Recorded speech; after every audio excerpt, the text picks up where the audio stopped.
Good evening and welcome to Leadership TV. I am Nefisat Abdurrahman.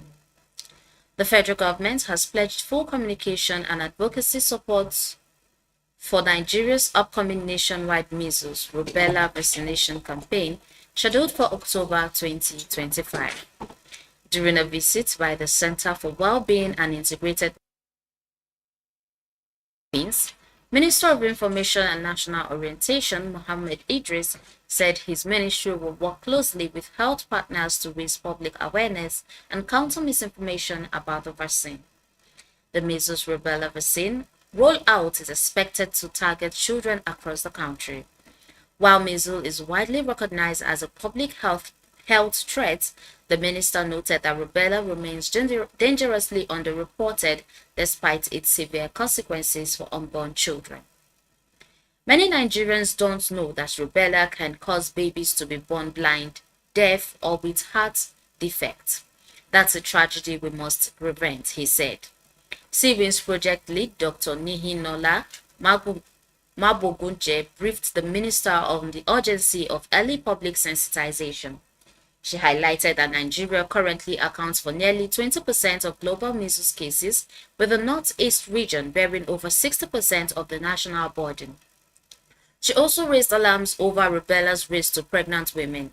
Contracting rubella in early pregnancy, she explained, can cause congenital rubella syndrome, leading to lifelong disabilities in newborns. Maboguje described the measles rubella vaccine as safe and effective, with over 5 decades of global use and an estimated 94 million lives saved. She also commended Nigeria's drug regulator. The Chief of the Air Staff, Air Marshal Hassan Abubakar, has reaffirmed the Nigeria Air Force NAF's unwavering commitment to defending the country's airspace and protecting lives and property nationwide. Speaking during the second quarter route march in Abuja on Wednesday, Air Marshal Abubakar declared that safeguarding Nigerians remains the top priority of the Air Force. We will continue to defend every inch of our nation's airspace and stand firm in joint operations to protect lives and property. In a strongly worded message, the Air Force Chief warned insurgents, terrorists, and bandits that there would be no hiding place for those who threaten Nigeria's peace and stability. The Air Marshal stressed the importance of physical fitness among personnel to boost operational effectiveness.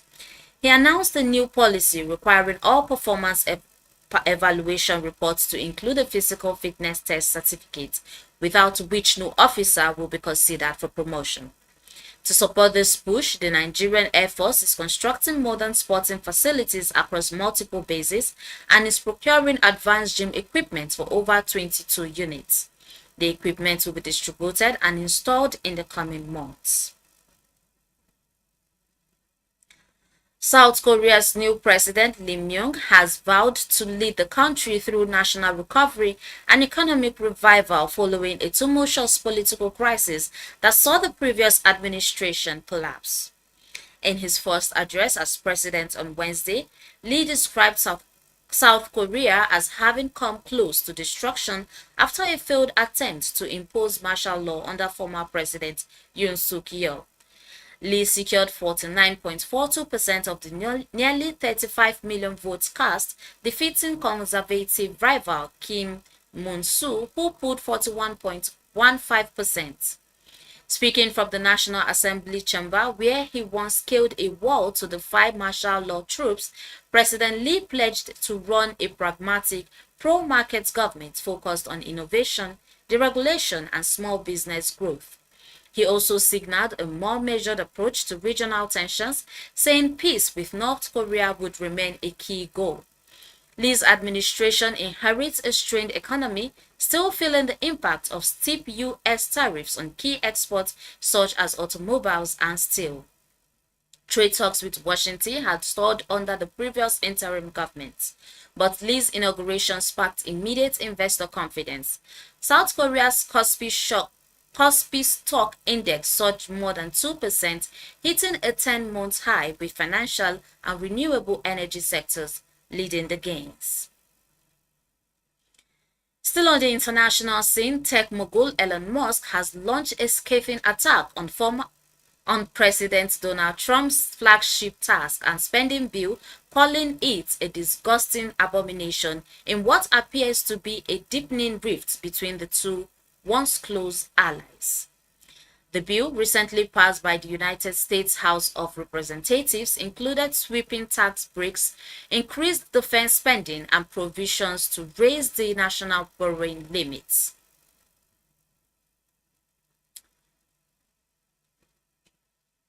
And that's it on Leadership TV News. For more of our news stories, you can log on to our website on www.leadership.ng. Many thanks for watching.